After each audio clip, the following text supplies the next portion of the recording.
ഞാൻ പറഞ്ഞല്ലേ ഭക്ഷണം കഴിക്കണ നേരത്തോ അല്ലെങ്കിൽ ബാത്റൂമിൽ പോണ നേരത്തിലെങ്കിലും ഇത് അഴിച്ചു കളഞ്ഞോടെ ആർക്കാണിക്കാനുണ്ട്. ആ നേരത്തെ ആരെങ്കിലും വന്നാൽ എന്ത് ചെയ്യും? ഈ നാടായ നാട് മുഴുവൻ കടവും മേടിച്ചു വെച്ചിട്ട് ഇക്കണ്ട ആൾക്കാർ മുഴുവനും ഫോണിൽ വിളിച്ചു വെച്ചിരിക്കേ. ഏത് നേരത്തോ എല്ലാരും കൂടെ കയറി വരണേന്ന് അറിയാൻ പറ്റൂല. അപ്പൊ അങ്ങനെ വരുമ്പോ ഇങ്ങനെ ഇരിപ്പ് കണ്ടിട്ടുണ്ടെങ്കിൽ ഒരു സിമ്പതിയുടെ പുറത്തെങ്കിലും ആൾക്കാർക്ക് കാശ് ചോദിക്കാണ്ട് തിരിച്ചു പൊക്കോളൂ. കഴിഞ്ഞ വർഷം എന്തെന്നാ കാണിച്ചത്?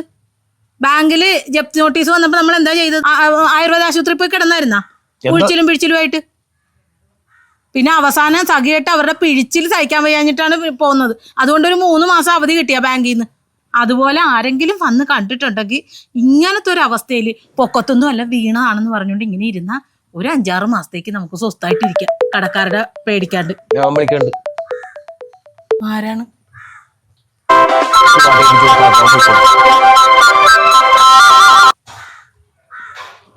ആര് വിളിച്ചാലും ഞാൻ എടുക്കാറില്ല. എടുത്തു കഴിഞ്ഞാൽ അതിനൊരു മറുപടി പറയണം.